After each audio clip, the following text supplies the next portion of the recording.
Good morning, people. It was my first night in Coimbra. It was hit or miss.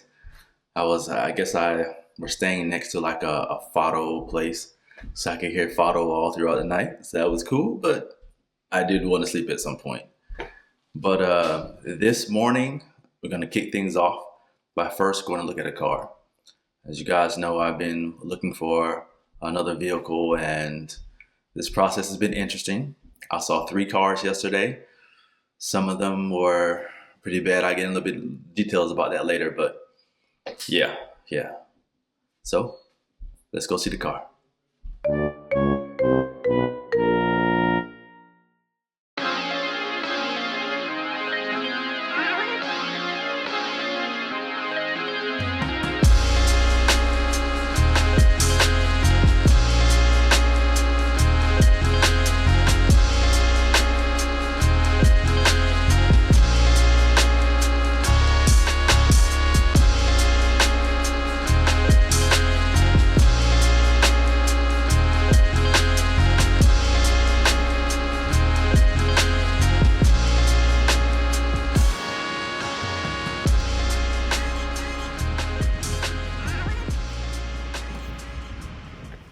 Welcome back to the channel.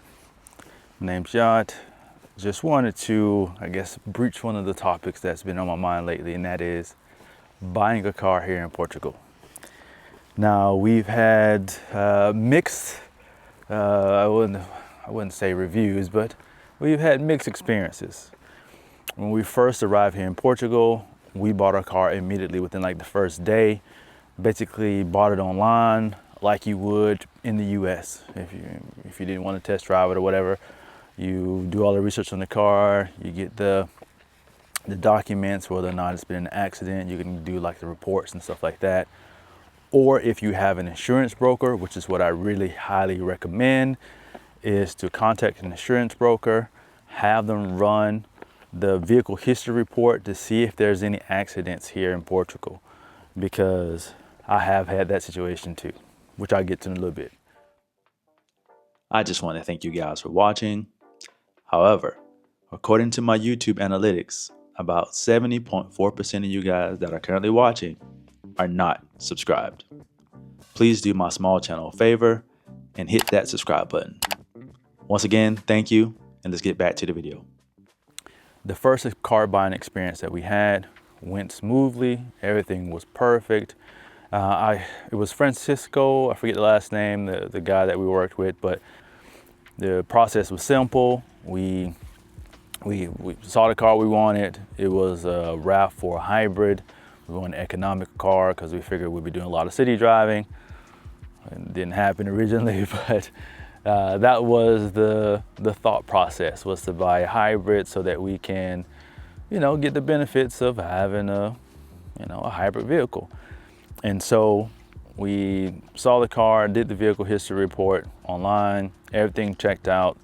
We then agreed to buy it because it was low mileage, and it's a Toyota, so we figured, hey, if anything is wrong with it, we can take it to a Toyota dealership and then get everything straightened out.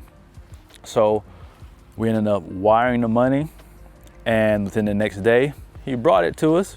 And at the time, we had just moved to Portugal. We were here maybe a day or so.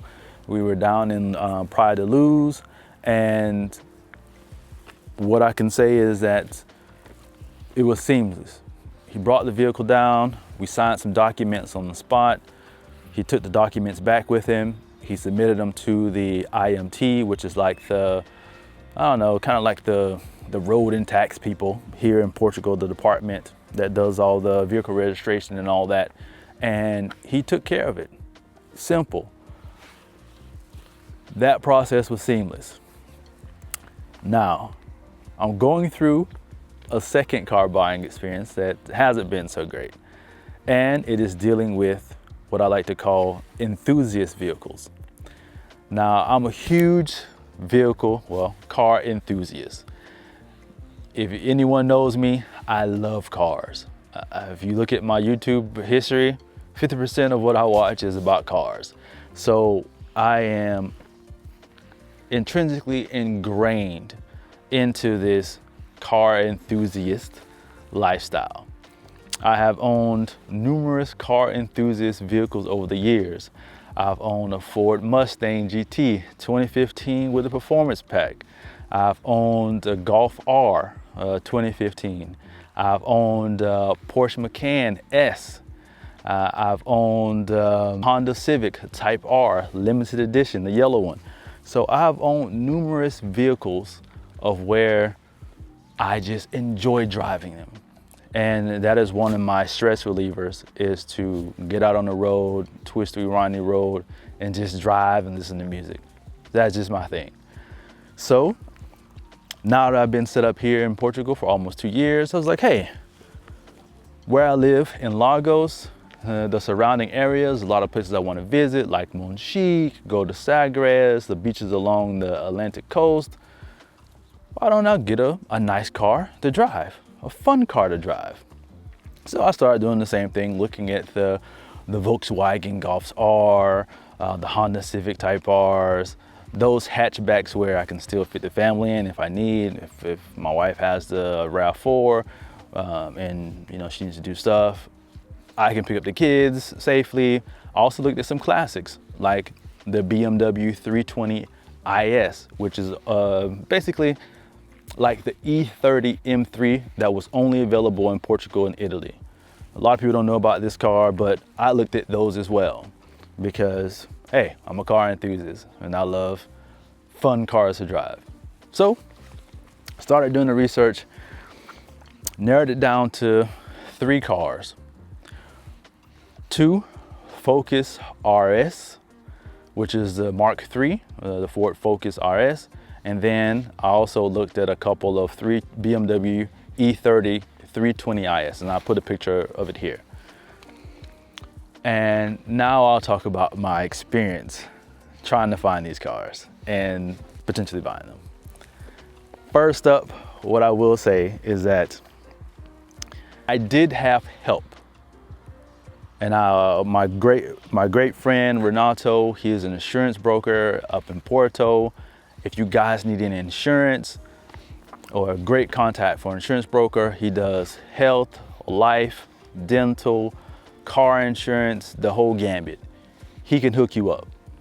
And he's a great friend of mine. And so we were going through, he was helping me research these vehicles, i.e. pulling the vehicle history reports and, you know, basically telling me, hey, this particular dealer isn't being truthful. So first up, which I failed to mention, was I looked at an Audi RS3. I started going through the process. I pulled the vehicle history report online.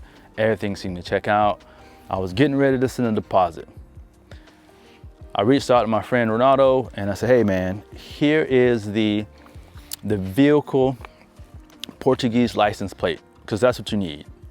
And what is interesting here in Portugal is when you purchase a vehicle, unlike in the US and Florida and etc., where when you buy a vehicle, you yourself have to get a new license plate. Here in Portugal, the license plate stays with the vehicle. So this way, you know, you can do the vehicle history search by just looking at the license plate number instead of having to get the VIN number, which is what we use in the US when we want to do a vehicle history report. So I sent him the license plate number and he goes, hey man, don't buy this. This vehicle has had 2 or 3 accidents. There are numerous gaps in the insurance coverage for this vehicle. The car didn't have insurance for like 3 or 4 years.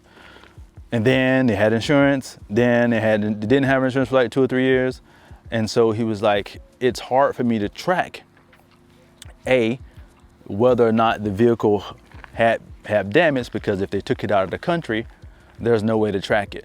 A lot of these countries like Germany and France have very strict privacy laws, and therefore it's hard to get that information on a vehicle if it was damaged and etc. So I reached back out to the guy and was like, hey man, I just got the news from my broker, my insurance broker, that the vehicle has been in accidents. And Granted, that was one of the first questions that I asked. Is this vehicle accident free?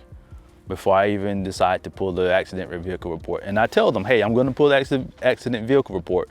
So it's imperative that you be honest and forthright with me. So he comes back, hey man, your broker doesn't know what he's talking about. There's never been an accident, and there's been gaps in insurance. Yeah, it's okay because sometimes as a dealer, if we don't sell a car for 2 or 3 years, we take the insurance off and blah, blah, blah, blah. Okay, that may or may not be true, but for this type of vehicle, I want to see a continuous vehicle history of insurance. So if anything happened to it, they're getting repaired and they're not doing some shady stuff under the table. And then be honest with me. If the vehicle's been in an accident 3 or 4 times, what was the accident? What were the repairs? Was it a fender bender? Was it a complete total and it's been rebuilt up under the table? So you got to be careful with those things. So that was the first vehicle. The second vehicle was it was an old BMW. It was a 1989 BMW 320 IS, and that's the one I told you was the M3 for Portugal and Italy. And the reason why they had this special vehicle of only like 2,450 or something like that were built for the 2-door coupes was because the engine size in the normal M3, the E30, was like 2.3 liters. And there was a heavy tax on vehicle engine sizes over 2 liters in Italy and Portugal. So they made a special variant for Italy and Portugal so that the people of these great countries can enjoy and then drive and get the M3 experience. So it has a similar S14. I'm not gonna get into all the details, but basically it's an M3. So I've been in contact with this particular seller for about 6 months. Going back and forth, do I want it, do I don't want it, yada, yada, yada. So I end up finally flying to Porto, where this vehicle is housed. And luckily my buddy Renato is there as well. And he picks me up from the airport and we go see this vehicle. It is in this storage house. It's completely covered in dust. And so, of course, you start asking questions. Okay, how long has it been sitting here? When's the last time it's been serviced? So I'm inspecting the car. The pictures that they took pictures of were clearly like 3 or 4 years old. There's like damage, like, minor stuff that wasn't noticeable in the pictures because the pictures looked like it was shiny, brand new, they really kept up all the maintenance on it. Any little damage they fixed, etc. So I was starting to pick out little minor stuff like rust in the rear well, where the spare tire is in the trunk. I always pull that up, especially these old cars, and I could see a little rust spot, and I was like, okay. The tires were old as hell. Looked like they had been on the vehicle for about 10 years. I didn't even see the number that indicates the week in the year that they were produced. So I knew they were really old tires. So I started looking at all this stuff. You start to realize, man, the price that they're wanting for this vehicle isn't worth it, because I got to add another 2,000 to 3,000 euros to bring this vehicle up to par to make it roadworthy, in my opinion. I need new tires, probably new brakes, and there's some damage to like the glove box. There's like little things that I need to get inspected, have it put on the lift, make sure there's that it's only surface rust and not, because these cars are like 30, 40 years old. So, I want to make sure that I'm not having to spend another 10,000 euros repairing rust. So that was one of the things that I was looking at, and calculating in my mind, I was like, look, I don't want to pay the money that you're asking for, because I got to spend another at least 3,000 euros into inspections, tires, taking it to a reputable place that deals with old BMWs and knows how to fix this stuff. Because, Even like the steering wheel, the panel right up under there was all broken and damaged. It was, questionable. So I decided, look, I don't want to spend the money for this. The price that we agreed upon, I want to spend less now because it's not what you said it was. And you sent me some old ass pictures and it is what it is, So I walked away from that one. I then go to see a Ford Focus. It was like a 2016 Ford Focus RS. Now I'll put a picture of it here. This is a big dealership in Porto. I go check it out and we had already negotiated on the price. It only had 36,000 kilometers on it or something like that, roundabout. So it had very low kilometers, and I know that this vehicle had been sitting in this dealership for at least 5 years. When I put the information from their website, they had a video. I went to go look at the video where they, kind of detail it, and it gives me a date. And the date was, several years old, to say the least. And so, of course, I start asking about the maintenance history. Can you show me the maintenance book? Can you show me the last service that it's had? And so he started pointing at the service stickers that are in the car. And I go,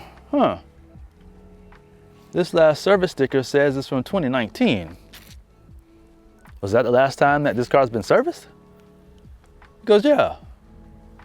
Yo, look at the service booklet. The service booklet says every 20,000 kilometers or 12 months, whichever is less. You should be servicing this car at least once a year.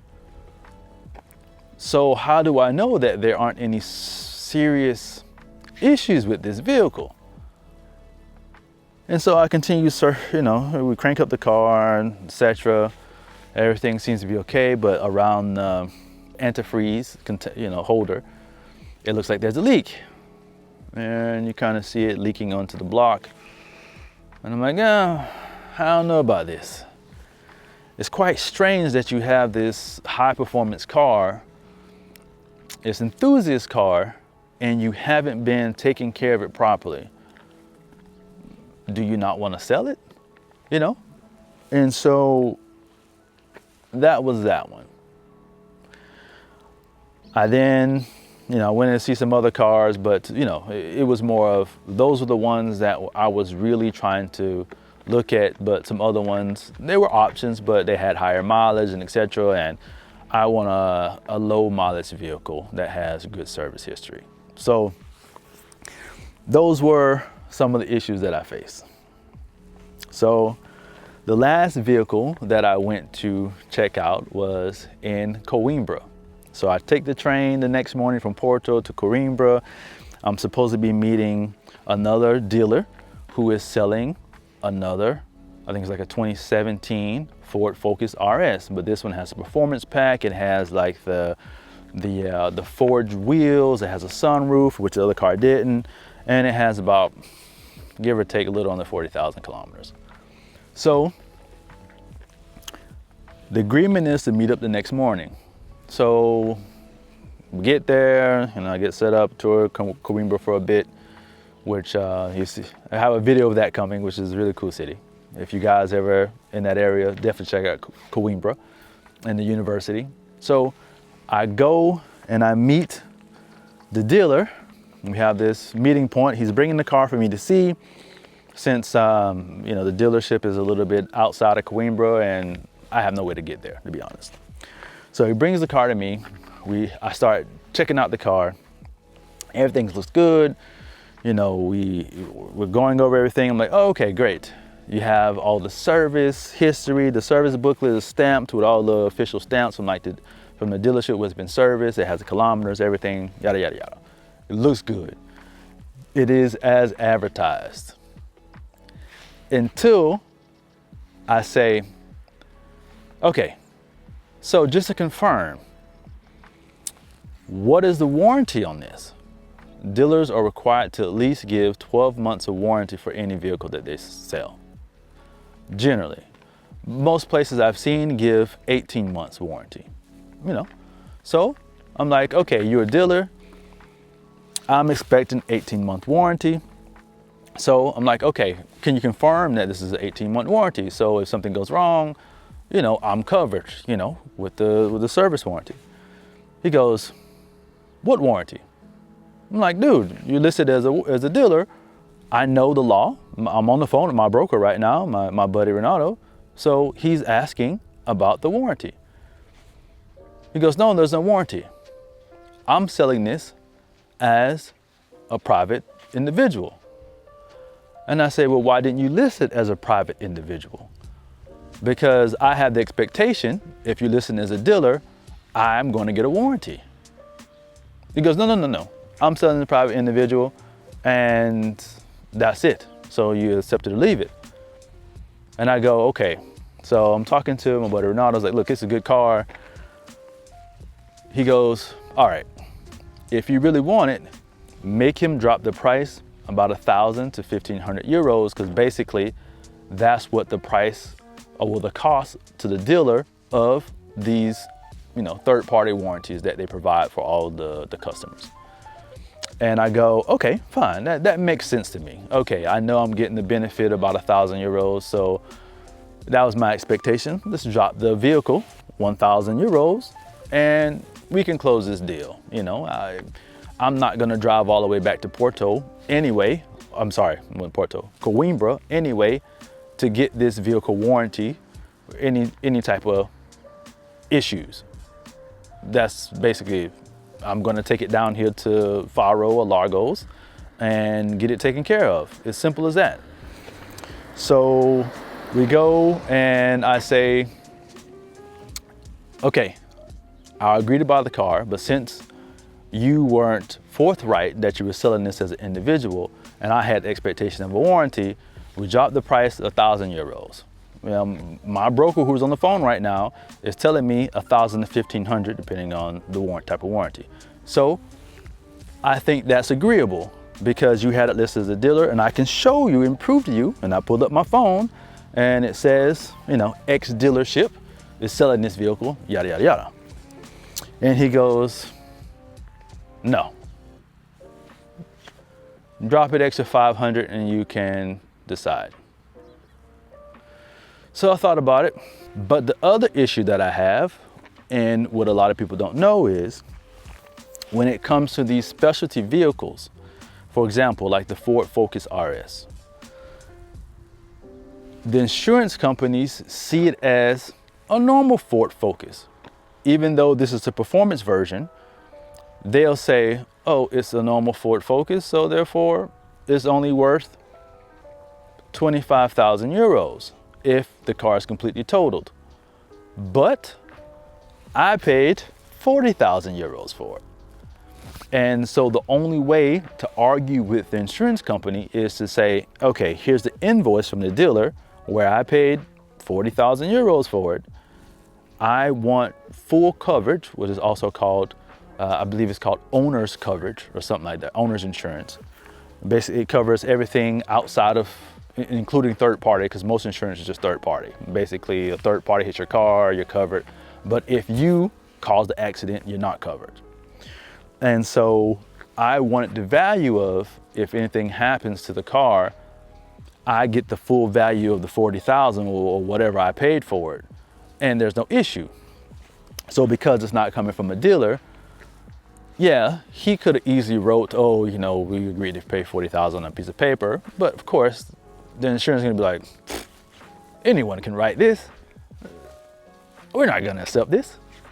And so that was the dilemma that I was in. And because of those two factors, I decided that, fuck it, I'm gonna pass on it. I'll wait till another car comes available.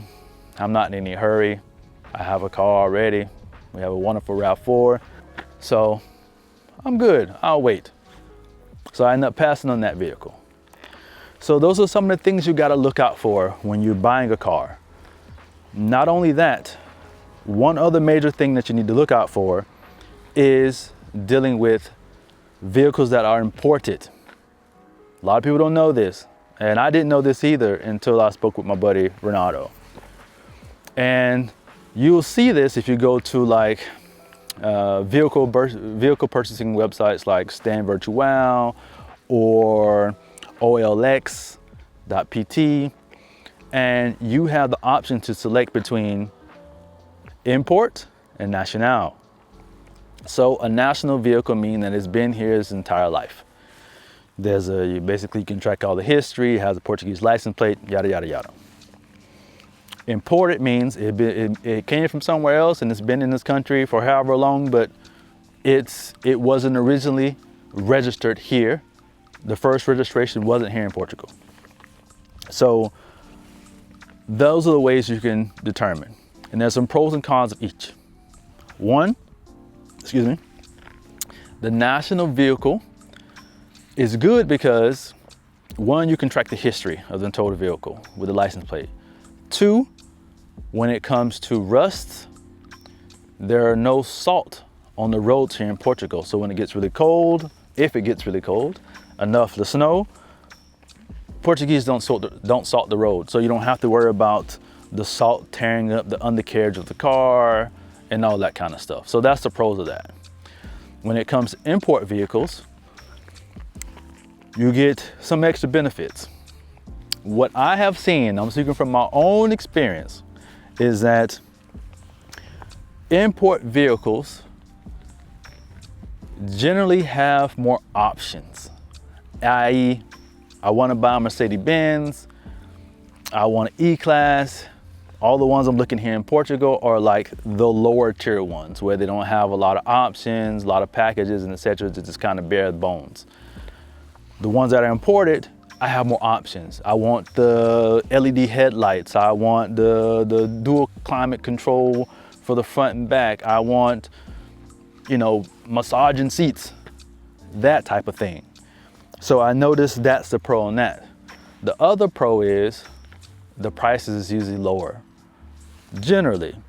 But there's some things you have to keep in mind if you decide to import, or buying import here is fine as long as the car is here in Portugal. But there's some things you got to work out. One, if you buy a car that's imported here, you have to consider whether or not it has been registered here in Portugal for at least 4 years. And 4 years is the magic number because here in Portugal, Portuguese insurance companies do not have to provide insurance for a vehicle that has been imported. It's not mandatory. And if for a national vehicle, they have to provide car insurance. It may be expensive, but they have to provide. But they have the options to determine whether or not they want to provide car insurance for an imported car. And if it's been less than 4 years, there's no guarantee that your insurance provider will provide insurance for that imported car. So that's the first thing you need to watch out for. The second thing you have to watch out for when it comes to actually importing a car, say I didn't find the model that I like here in Portugal because the options is just slim pickings, or it doesn't have the option that I like, the special wheels or whatever. So I look to Germany or France and I want to buy that car because it's 5,000 euros cheaper. That's the other thing. The cars here in Portugal are really expensive compared to outside. But basically, the Portuguese government, in short, can add 30%. I think it's called ISV, which is an extra tax for all imported vehicles. And it's crazy. I mean, so you can imagine if it's a $20,000 or $30,000 vehicle, extra 30% on that, it gets kind of pricey. So that's the thing that you have to worry about is, okay, if I'm going to import, even though I'm spending $3,000, I'm spending, I'm getting the car $3,000 cheaper or 5,000 euros cheaper and from Germany, I have to import it, in which I have to pay a special ISV tax. And if the car is brand new, you have to pay an extra 30% on top of that. And then you have to pay also the ISV tax, which is the importation tax. So the importation tax has several variables: the age of the vehicle, the emissions of the vehicle, and the engine size of the vehicle. And they have a calculation on the government website, and it determines, okay, this is You know, this car is from 2010, it has this amount of emissions. To import it, it's going to be extra 4,000 euros. Okay, so now you have to add 4,000 euros onto the price of the car. And then you have to import it. So you either have to drive it back, gas, tolls, you know, like hotel rooms and all that kind of stuff, calculate that into your expenses. Or you use an import company, which there are several online that I can recommend, and you ask them to import it, which is another service fee, and they usually charge them anywhere between 3,000 to 5,000 euros. And they help with the importation process, i.e. transport, but then they also help with the licensing and registration, which can be a bit complicated, especially if you don't speak Portuguese like I don't. So I'm actually leaning for that route. So that was my experiences purchasing or trying to purchase a car here in Portugal. 50-50. One went great, the other ones went horribly wrong, but there's some lessons learned. And so there's some things you got to look out for, and I think it's a good lesson. And luckily I didn't get scammed or something like that, or basically been lied to. And I know it happens in the States as well, where you get these dealers and that lie to you, and oh, the car is great, and then you get it and you drive it home and it blows up. But there's just some things you got to worry about. It's my personal experience. You may not have this experience, but it's something that I wanted to talk about because I thought it was quite interesting. So there you have it. If you guys need any insurance, as I mentioned, let me know. I can put you in contact with my buddy Renato. He has his own insurance company. He deals with life insurance, health insurance, dental insurance, car insurance, whatever insurance you need, he can help you out. And hey, he's a great guy. He's even helped one of my friends who we just helped move from Florida here to Lagos, and he helped them get a car and get them set up with insurance and everything. So he's an awesome guy.